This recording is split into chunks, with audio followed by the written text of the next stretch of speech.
Welcome back to episode 10 of Title Trinity, the challenge series where I am trying to push 3 separate paladins, playing all 3 separate specs, to the 0.1% Mythic Plus title. Now, this will form the second last episode of the series. The Mythic Plus season is due to end in about 16 days from the time of recording this, so we have a lot of a last-minute sprint to get through. The change-up we're going to make for this video is, now that the end of season is coming around a little bit quicker, we can now sort of pretty confidently predict what the title cutoff is going to be. Looking at the growth rate now, I think it is pretty safe to say that 3900 IO is probably the absolute highest that it's going to get to. There is a chance that 3890 could be safe. However, 3900 I think is a safe margin to shoot towards. So throughout this video, I'm going to include this little graphic on the screen for each of the classes, which shows the current timed keys that this class has, as well as the difference from the title cutoff.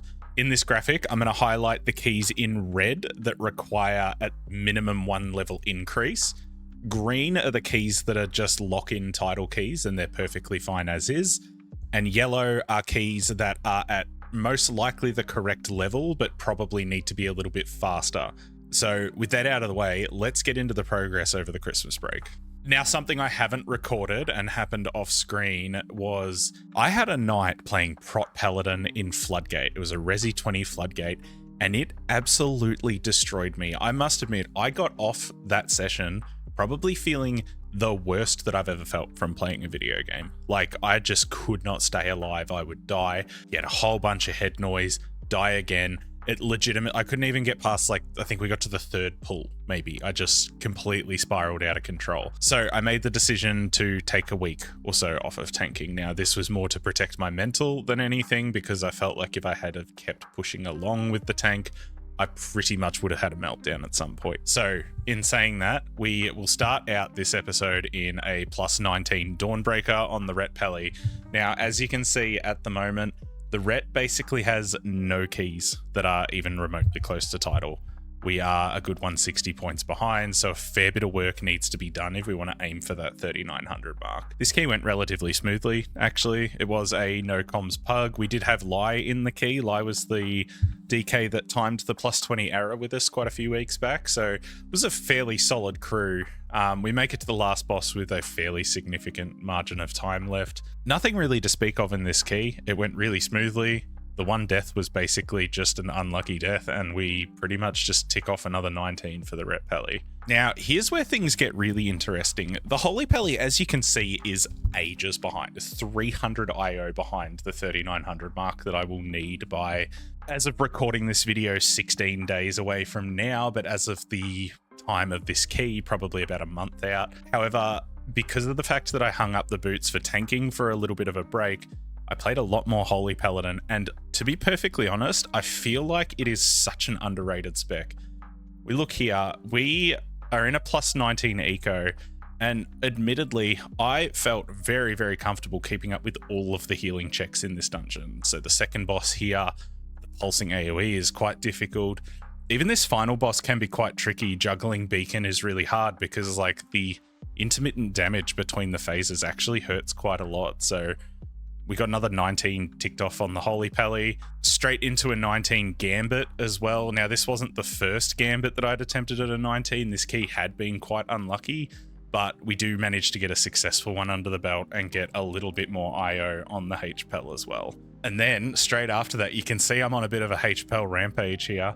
We are into a plus 19 Ara. This key was really, really good. Now, these boys are very, very good gamers. So, like, I won't say I was carried, but I was certainly helped out significantly here, but this is a plus 2 key as well, as in plus 2 over my old key.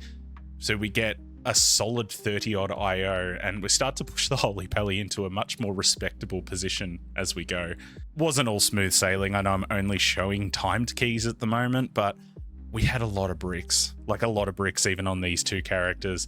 Showing here a couple of priories. I have done 19 priory, I don't know, probably 20 odd times at this point, and so many of them are either just bricked like really early on, or a really tragically ending in this last section. I've had 3 or 4 priories that were looking good up until like the last boss or the last mini boss, and just had things go wrong like this, either pull the ads by accident or have a really bad overlap on the final boss. So we will get it eventually, but it's been a pretty tragic key for this entire season. Back to the positive news though, into a plus 20 Ecodome. So this is a pretty big key. It's nice getting the plus 20s like on the board for the Ret Pelly. So I was very much sitting up straight. I have had a couple of attempts at this in the past, but nothing that was really worth even recording or anything like that. We get into the final boss with like heaps of time left. It was like a fairly smooth run, a couple of deaths, but the damage is really, really high. So we finish with 2 minutes left on the timer. On the graphic, I would tentatively put this as like a green. I think it maybe that's a little bit of a stretch, but this is probably a fast enough 20 that this could be maybe a title key for the Ret Pelly. So we might just tick that off just to make ourselves feel better, I suppose. We then roll straight into a plus 19 Floodgate. This is with the same boys that I did the plus 19 Ara with. Basically, the Ret and Holy Pelly are like the seagulls at the moment. They just swoop in and help people with their homework to try and get bonus score. This one was a tight one, but like a timed key is still a timed key. So that basically puts us 1 key away from Resilient 19s with a plus 17 Priory. There's another couple of bricks here. This is a Floodgate. This is definitely not the first bricked Floodgate on the Holy Pelly, and it won't be the last. I am feeling much better at keeping up with the healing checks here, but just no luck, really. It's just a very hard key. It's a hard key to heal. It's a hard key to pug. This sort of plus 16, 17 region is really hard to play at this point of the season. There's just not that many people. Yeah, we've smashed our head against Floodgate a lot of times. I've had a few plus 19 attempts where I've been able to keep up with like the big mama healing check. So it's not that the Holy Pelly can't do it. It's just a tough key. And realistically, I think Tidal may very well actually have quite a few people with plus 19 Floodgates and Priories. So definitely a fairly valiant effort so far for the Holy Pelly. Next up was probably my favorite key of this entire episode. You can see here, the Frost Mage Skeezy is a streamer, and I think he is probably by far my favorite Twitch streamer. He had a Resilient 20 Gambit, and he let me slog it out with him for like 4 hours on reset day. We had so many close calls. We see this one here ending on the final boss. You know, I think we were pretty chalked anyway, but like it would have been a tight call if we had lived. We had quite a few other bricks in between this, but I would have left earlier from the key because I really don't like holding people's resi keys hostage on a really off-meta healer, but I felt like I was keeping up okay. So we hung in there, and then after like 5 or 6 attempts, we managed to knock out a plus 20 on the Holy Pelly, which is really, really cool to see. Lots of bricks in between, but we get it done. I think it's definitely not a title key. In saying that, I might tentatively mark it as yellow just because like I think it's a really cool accomplishment. Big thank you to Skeezy for having me along for this key. I'm going to chuck a link to his Twitch stream down below. Please go check him out. Really cool guy. Does awesome stream content. Frost Mage one trick. Tell him I sent you over. Now, the Priory woes were hurting my soul a little bit. We jump into this plus 18 Priory. This is more or less just to try and bump it up because having a plus 17 was just like doing my head in. You can see here, Forest, the tank, is the same tank that was in the Gambit from before. Forest also streams. I highly recommend going to check him out as well. Really chill guy. Pretty sure he's in title range on every single tank at the moment. I could be wrong there, but if he's not, he's on it. He's within title range on most of them. So this gets us Resi 18 for the Ret Pelly and still needing one more Priory increase for Resi 19, but nice to just get it ticked off, I think. We then come in here to one of the most tragic keys. So at the moment, you can see that the Holy Pelly has a plus 16 Dawnbreaker as the highest. This is a plus 19. These boys here let me hang around for quite a few attempts. This one bricks with 3 seconds left. Really tragic. This would have been like 40 points, which not a title key, but like just a massive IO increase to miss out on. So this was really sad. We go into the reset of the following week with the Holy Pally having its own plus 20 streets from having timed the Gambit. Now, I figured we'd just let this one rip, and we come into the last boss here looking really, really solid. Like, we've got good time left, and then all of a sudden, I just pooped the bed, like, really hard. You can see here, I took a different portal to everyone else. Everyone else went the other way. In hindsight, I was just a dum-dum and took the wrong portal. Everyone died. I panicked trying to find where everyone was, and it was all over. We would have timed this comfortably and had another 20 under the belt, but I just got coggy overloaded so hard. It was really tragic. You can see we'll keep it rolling just to show the tragedy of it, but we end up being like about a minute over by the end of the key. Really, really rough. It would have been a nice one to get on the board as well. And we're back on the Prot Paladin. Now, this bit of time off in between is a blessing and a curse, I think. Like, unfortunately, it meant that I sort of fell behind the title cutoff a little bit more than I would have liked. However, at the time, I think that had I have kept trying to push through just tanking most of the time, the other two characters would have fallen behind, but also I think I would have just not been able to cope with the pressure of it. So off screen that I didn't record, I did a Tazavesh Streets that was 3.5 minutes under. So we will change the plus 20 on the graphic to yellow because I think that is potentially a good enough key for title. However, a 21 Streets I think is very much on the cards, so it's a very tentative yellow. We then are in this halls here. Now, I do have this short clip of me dying on the first boss. It turns out that, like, I got double hit here for some reason, and I couldn't quite work out why. However, after this run, we then went on to timer halls, or time this plus 20, with 3 minutes 40 left. It was really fast. So that, to me, is, while I think 21 halls is certainly possible, this is by far fast enough to count as a title key for the Prot Pally, and we can mark this one as green. We do have a crack at the 21 Streets. Now, this is where I think in hindsight, I should have really gotten up and had a bit of a leg stretch. I felt a big wave of all of that tank stress come back again. In hindsight, I was tired. It was late at night. Now, I didn't necessarily do anything wrong here, but I did take this to heart going forward, and I did attempt a couple of other IO keys and made sure to sort of get up and take a few breaths before I actually start. Tanking is stressful, man. Like, it's really stressful. I think we get there though. A couple more weeks and much more focus on the Prot Pally, probably a few resilient prisons here and there, and I think we'll be totally fine. After this, there was some other Prot Pally runs, but no sort of noteworthy runs. A lot of times trying to get faster 20s, the odd 21 attempt, but we do end up in a plus 20 resilient Arakara on the Holy Pally. Now, it falls apart at the start here, and this run didn't succeed. Like, we got to the second boss, I don't know, with probably not that much time left, but the cool thing I found here is that I was able to keep up with pretty much all of the healing checks in this key. Now, this is a title key. Like, don't get me wrong, a plus 20 Ara is more than a title key. It is basically perfect for it.